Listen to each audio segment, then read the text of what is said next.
Go ahead, Mr. Genwas. Chair, that last round was light but revealing. My NDP colleague asked the witness how he pronounces his last name, and he literally consumed the entire round, offering a very roundabout response to that. I'm going to try again to get very precise answers to precise questions that are a bit more of a serious nature, and I hope the witness will shift his approach and be direct in his responses, because we have taken additional steps to insist on answers from witnesses that have not been direct and responsive to important questions. I don't really find your story about sort of the DIY accident on your computer because the IT folks were too busy to assist a senior executive remotely plausible. I want to go back to the text messages. These are text messages that the committee received from Mr. MacDonald, and you said you don't recall them, but you haven't denied them or said they sound out of character. The text messages we have received include you saying, "My issue is what I want to say versus what I can say. Can't throw FAC under the bus, can't throw ministers under the bus," implying that you might want to, but you can't. Sir, do those sound like texts you might have sent, or do they seem implausible that you would have sent? A simple answer. They seem plausible. I don't believe in throwing people under the bus. Sorry, they do or they don't? They do. They do seem plausible. I do not believe in throwing people under the bus. Sorry, do they seem plausible or not? They do seem plausible. They do seem plausible. Okay. Yes. All right. So if they are plausible, then what would you have liked to say that would throw ministers under the bus? Je pense que c'est pas la suite. What I would like to say was that I was simply trying to express my frustration after 2 years of work, and then I come here and I'm asked why we did X, Y, being told it was useless work. Two of us. I'm also frustrated because you just told us that it's plausible that you would have talked about how you would like to but can't throw ministers under the bus. I'm just wondering what information you had or have that you could have shared and didn't feel you could share, but could have shared, that would have effectively cast blame on ministers. What is that information? So perhaps to clarify, I don't want to throw anybody under the bus. It doesn't matter if it's FAC or ministers. That's not something I believe in doing. That's not the point. The point is I want you to tell the committee the truth. Without fear or favor, I want you to tell the committee the truth. What you implied very strongly in these text messages to Mr. MacDonald is that you had information that you could not say, that if said would have the effect of casting blame on ministers and on FAC. Now, you said it was plausible that you would have sent those text messages. So, what is that information?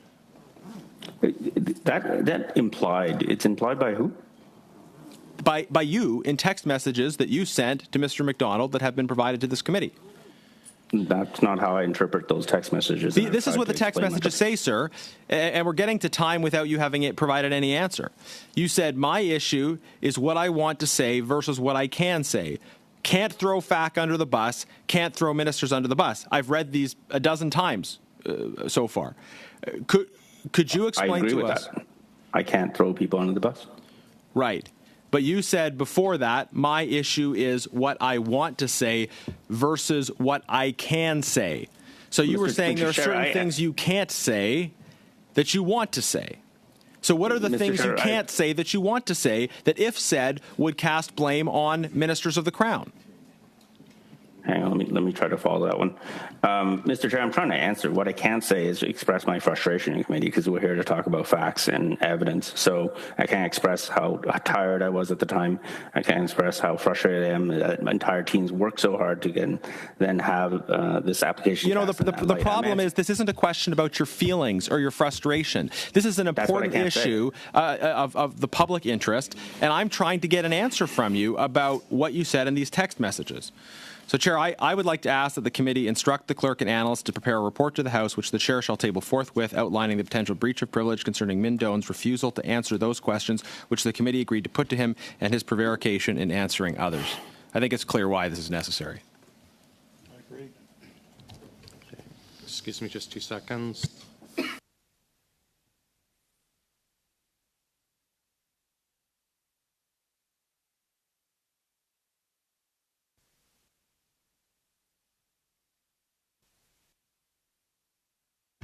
This is a debatable motion put forward.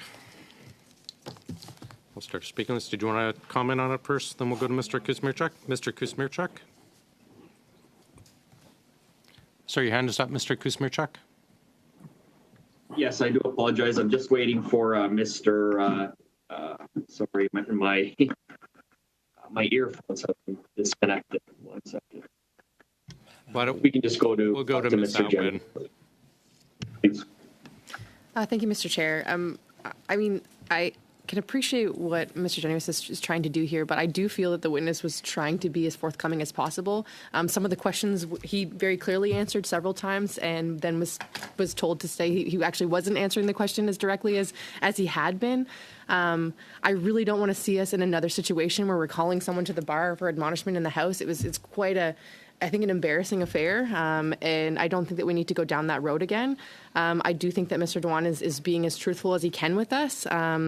I actually don't think he has been, trying to mislead this committee in any way. So I wouldn't agree to that. I think that he's tried his best in the opportunity that we gave him. Was 3 hours of grilling. I wouldn't agree with this motion.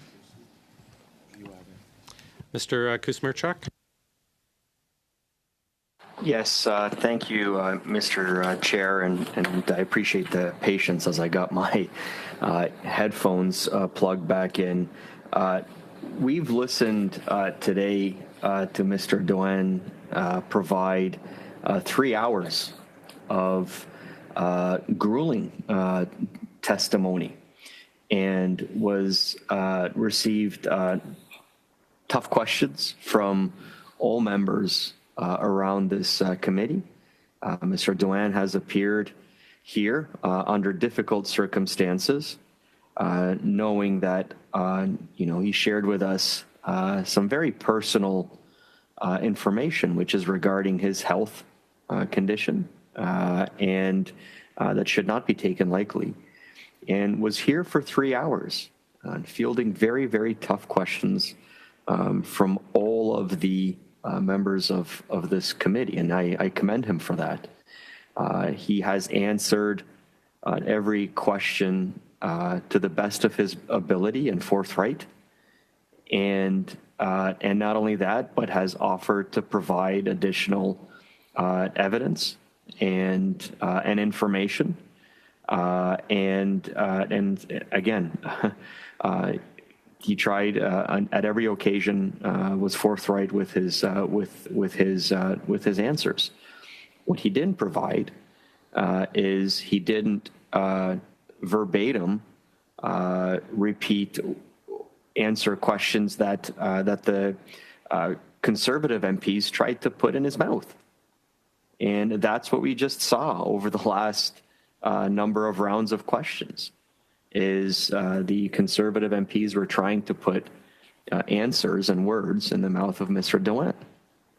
And so this motion that's being brought forward is based on the fact that Mr. Doan simply provided his own answer, in his own words. And for that reason, my colleague from the Conservative side is now taking this next step. And again, Mr. Doan has been here for 3 hours answering questions, even though, he has been doing this under a very difficult situation. And furthermore, I think it's important to note as well, to add to the difficulty of and how challenging this situation is, there are investigations that are currently being undertaken right now. And we know that the RCMP is active, and there's a number of other investigations that are being conducted both internally by the CBSA and a number of investigations that are being conducted by other agencies. And so again, very difficult conditions. Mr. Doan has answered every question that came before him, and again, 3 hours of testimony. And so I share my colleague's concern with this next step, and I do disagree wholeheartedly with the mischaracterization by my colleague from the Conservative Party that Mr. Doan has been avoiding answering questions here. He's been here for 3 years, or excuse me, for 3 hours answering those questions. Mr. Sousa, please. Yeah, listen, I just want to reaffirm that we may not necessarily appreciate the responses, but that doesn't mean that he's not forthcoming with his response. We may not like to hear and interpret the response, but he is responding, and he's making every effort to do so. I had another 5 minutes of which I was going to continue to pursue it. I say we put it to a vote, and let's continue. Well, we can't go to a vote while we still have a voting list unless I have Mr. Brock, then Ms. Vignola, then Mr. Jouari, and Mr. Barrett. We can go to a vote if everyone wants to give up their time, or otherwise we're with Mr. Brock. You want to vote?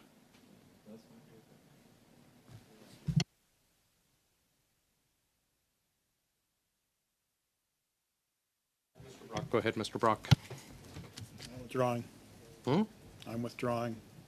I have Mrs. Vignola. Je me retire mon... I'm withdrawing. My opinion is already, or rather, I'm also withdrawing. My opinion has already been stated by other MPs briefly. It's not because we don't like answers that it means the person has not answered. The person answered. I have pages and pages of notes. We are light years away from what we saw with other witnesses before. That's all I have to say. Mr. Jouari.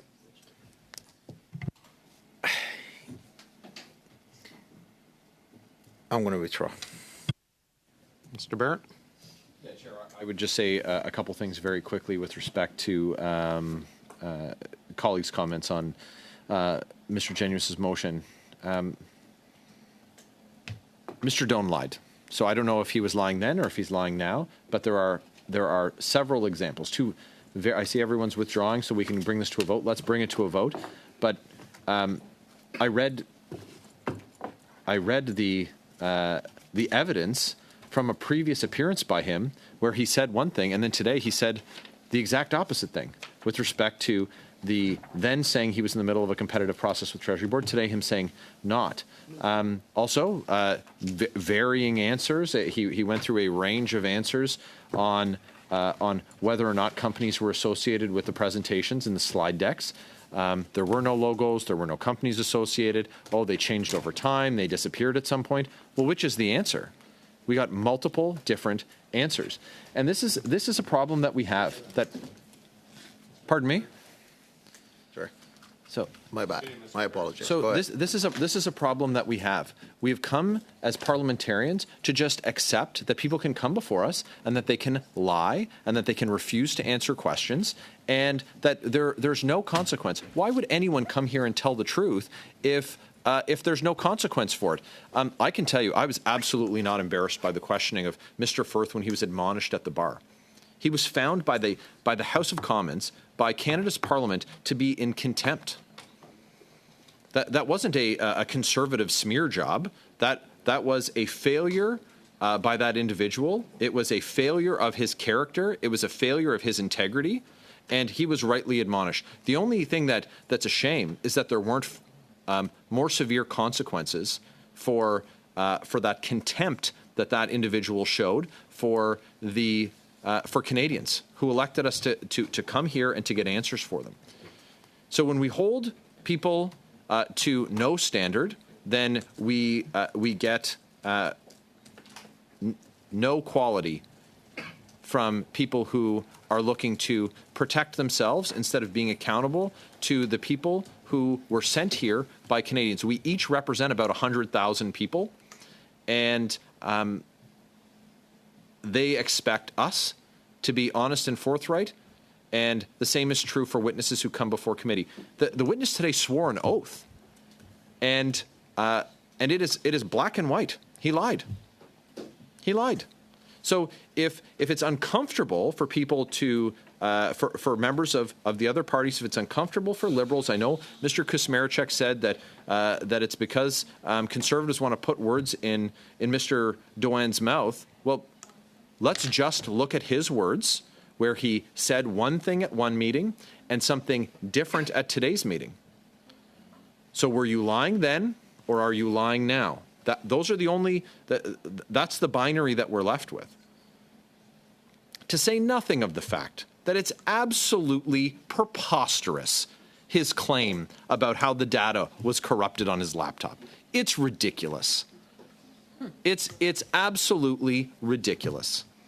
And if people don't feel like, if members of the committee don't feel like it was an attempt to insult their intelligence, take another listen to what he offered, and we should, as a committee, bring someone from the computer shop down Rideau Street to come here and tell us why it's absolutely absurd. I'm not going to involve the professionals who work in IT in this building who would tell you it's absurd.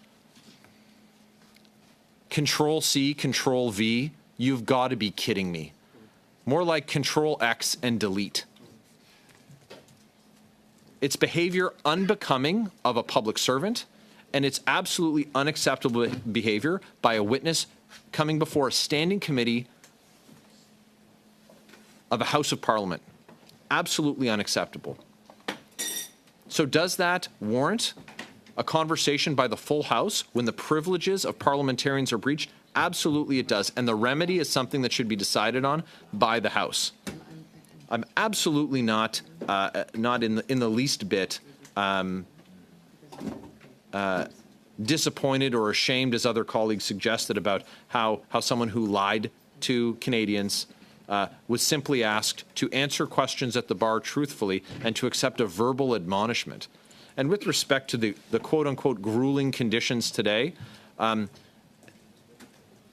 kid gloves, 5 and 10-minute breaks, and appearing virtually with counsel, and he still couldn't even tell the truth. And he still couldn't even tell the truth. And I'm not sure what Mr. Sousa's comment was. Maybe he wanted to offer us something about his experience with deleted emails in the Ontario legislature, but we can look at court records for that. I have nothing further to add. We'll get to a vote. Can't shake no? that, Charles. Okay.